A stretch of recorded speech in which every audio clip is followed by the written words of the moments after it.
Friends हम लोगों ने मैंने आप लोगों को प्रैक्टिस क्वेश्चंस दिए थे 3 लास्ट लेक्चर में, जिसमें मैंने आपको कहा था आपने ये भी करना है कि आपने नॉर्मलाइज्ड ईआरडी की भी प्रैक्टिस करनी है और आपने डीनॉर्मलाइज्ड ईआरडी की भी प्रैक्टिस करनी है। इसमें से जो डीनॉर्मलाइज्ड की जो एग्जांपल थी ना फर्स्ट क्वेश्चन की, मैं आप लोगों को उसका सोल्यूशन प्रोवाइड कर चुकी हूँ एक पिछली से पिछली वाली क्लास में। ठीक है, आज वाली क्लास में मैं आपको सेकंड और थर्ड का सोल्यूशन प्रोवाइड करूंगी in comparison with denormalized ERD and with normalized ERD. ठीक है, पहले मैं क्वेश्चन नंबर 2 की तरफ जाती हूँ और मैं पहले डिनॉर्मलाइज्ड ईआरडी बनाती हूँ। ठीक है, a hospital wants to develop an online system, ये आप लोगों के पास है फाइल, एक दफा उसको पढ़ लें। System for its patient's appointment. A patient can book an appointment from home by giving his details like patient CNIC, patient name, contact number, date of birth, and age, derived attribute. A doctor can view the details and history of the patient. Record of the doctor is also saved, which is doctor ID, name, CNIC, address जो है वो है composite attribute and phone number। यानी कि मेरे पास दो तो for sure हैं एट्रीब्यूट्स। एक मेरे पास है पेशेंट, ठीक है, एक मेरे पास है डॉक्टर। अच्छा, मेरे पास पेशेंट के जो एट्रीब्यूट्स हैं उसमें जी मेरे पास आ रहा है CNIC है पेशेंट का, नेम है पेशेंट का, अच्छा उसके अलावा कॉन्टैक्ट नंबर है, डेट ऑफ बर्थ है, कॉन्टैक्ट नंबर है और डेट ऑफ बर्थ है, और एज जो है वो मेरे पास उसका ड्राइव्ड एट्रीब्यूट है। ड्राइव्ड एट्रीब्यूट को रिप्रेजेंट करने का तरीका क्या था, डॉटेड ओवल। ठीक है, कॉन्टैक्ट को मैंने अटैच नहीं किया। और जो मेरे पास डॉक्टर था उसके क्या एट्रीब्यूट्स थे, डॉक्टर के एट्रीब्यूट्स के लिए मेरे पास था ये मेरे पास पेशेंट के थे। ठीक है, मेरा ख्याल है आपको ना बोर्ड पूरा कम्प्लीटली शायद नजर नहीं आ जा रहा होगा। और ये जो है मेरे पास डॉक्टर क्या मैं बनाने लगी हूँ, मैं नेक्स्ट एग्जाम्पल में इसकी ओरिएंटेशन चेंज कर देती हूँ। अभी डॉक्टर के जो थे मेरे पास थे डॉक्टर का भी था जी CNIC, इसके अलावा मेरे पास है डॉक्टर का नेम है,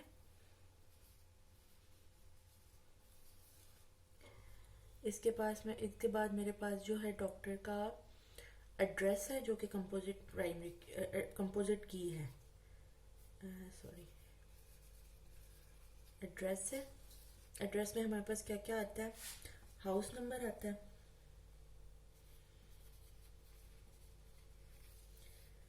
स्ट्रीट नंबर आता है, सेक्टर कर लें, इस्लामाबाद समझ लें तो मैं वैसे, क्योंकि यहाँ पे डिफाइंड नहीं है तो मैंने इसलिए किया, और कंट्री आता है। ये हमारे पास आ गया डॉक्टर का जो था वो एड्रेस। उसके अलावा डॉक्टर का हमें और क्या गिवन है, फोन नंबर। ठीक है, अब इन दोनों ये हो गए हमारे पास डॉक्टर के एट्रीब्यूट्स। ठीक है, ये हमारे पास पेशेंट के एट्रीब्यूट्स हो गए और ये हमारे पास डॉक्टर के एट्रीब्यूट्स हो गए।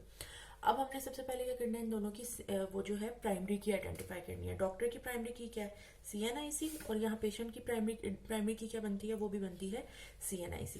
अब हमने इसके अंदर आइडेंटिफाई करना है पेशेंट और डॉक्टर का जो है आपस में रिलेशनशिप।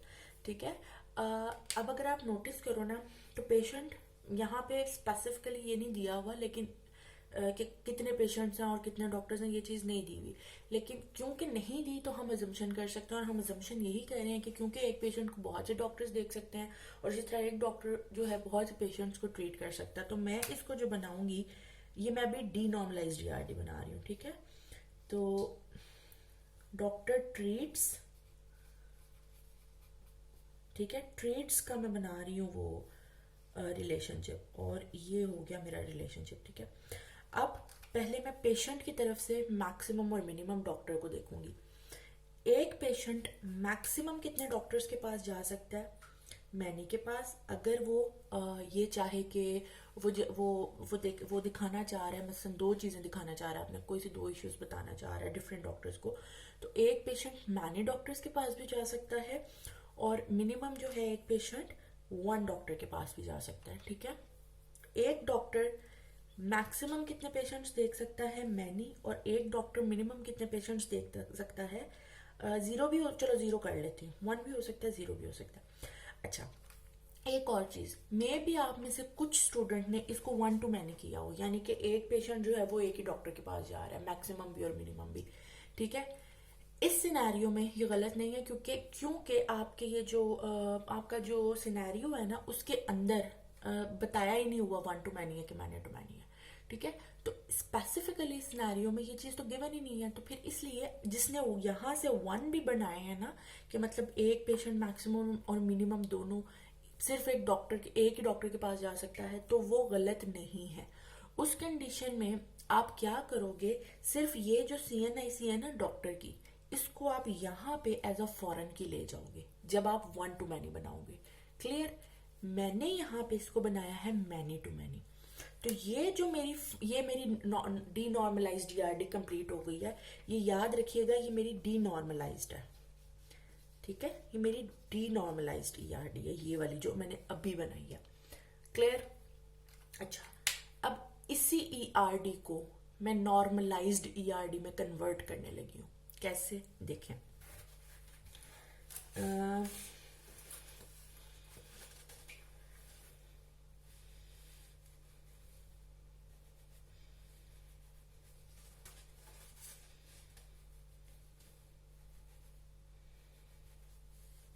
ठीक हो गया। अच्छा, ये मेरा पेशेंट और ये मेरा डॉक्टर। मैंने आपको डीनॉर्मलाइज्ड ER से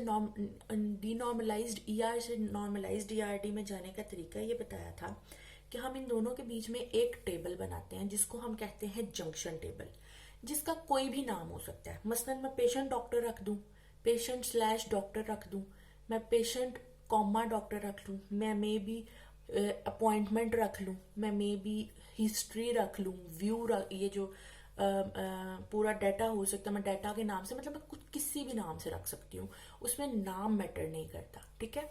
तो मैं यहाँ पे ना हिस्ट्री के नाम से इन दोनों के सेंटर में एक डाटा रख रही हूँ। होगा उसी तरह कैपिटल लेटर में होगा और सिंगुलर होगा, ये चीज आपने याद रखनी है, ठीक है। एक तो मैं हिस्ट्री के नाम से इसको रख रही हूँ। दूसरा काम जो मैंने करना है, हमेशा जंक्शन टेबल बनाने के बाद मैंने क्या करना होता है, जो दोनों टेबल्स की प्राइमरी कीज होती हैं उनको यहाँ ला के मैंने फॉरेन की बनाना होता है। अच्छा, यहाँ पे मैं PCNIC कर रही हूँ और DCNIC कर रही हूँ ताकि पता लगे डॉक्टर का कौन सा और पेशेंट का कौन सा है। तो ये रहा मेरा PCNIC, जिसको मैं ये फॉरेन की बना के तो इसमें डाल रही हूँ। और ये रहा मेरा D, ये मेरा P था, और ये रहा DCNIC, और इसको भी मैं फॉरेन की बना के तो यहाँ इसमें डाल रही हूँ। अच्छा, एक बात तो ये होगी कि हमने दोनों की प्राइमरी कीज को क्या किया, हमने फॉरेन कीज में कन्वर्ट किया और हमने जंक्शन टेबल का उसको एट्रीब्यूट बना दिया। दूसरा जो स्टेप हमने करना होता है, हमने उस जंक्शन टेबल का की एक अपनी प्राइमरी की बनानी होती है। वो आप कुछ भी रख सकते हो, मैं सिंपल एक ID रख रही हूँ, ये आपने खुद करना होता है, ठीक है, ये आपने खुद से करना होता है। ये मैंने इसकी अपनी प्राइमरी की रख दी। दूसरा स्टेप ये हो गया। तीसरा स्टेप क्या हो गया, ये जो हमारा रिलेशनशिप था ना, इसको मैं अब उलट कर दूंगी, यानी कि पहले यहाँ पे मैनी और यहाँ पे मैनी था ना, अब क्या होगा, सिंपल इस तरह करके आपने ये वाला मैनी कर देना और यहाँ वन कर देना। इसमें देखने की भी जरूरत नहीं है कैसे होगा कैसे नहीं होगा, ये रूल है। जैसे ही इसको आप कन्वर्ट करोगे, मतलब पहले यहाँ पे मैनी था, यहाँ पे मैनी था, जैसे ही आप इसको नॉर्मलाइज्ड ERD में लेके जाओगे तो आप क्या करोगे, ये जो सेंटर में है इसको आप मैनी कर दोगे और यहाँ आप वन वन कर दोगे। बल्कि अगर आप वो रूल भी देखो तो उसके अकॉर्डिंग वन टू मैनी में क्या था, जो एक की ID वन वाली ID होती है वो मैनी में जाती है। देखो ये वन वाली ID थी, मैनी में चली गई। इसी तरह से ये भी वन टू मैनी बन रहा है, इसकी जो वन वाली ID थी वो भी मैनी में चलेगी। तो इसने हमारी ये जो कंडीशन थी वन टू मैनी वाले रिलेशनशिप की, इसने वो भी सेटिस्फाइड कर दिया। तो ये जो हमारी ERD है, ये बच्चों हमारी ERD है नॉर्मलाइज्ड ERD, ठीक है। ये हो गई हमारी नॉर्मलाइज्ड ERD, जो कि क्वेश्चन नंबर 2 के प्रैक्टिस सेशन की थी।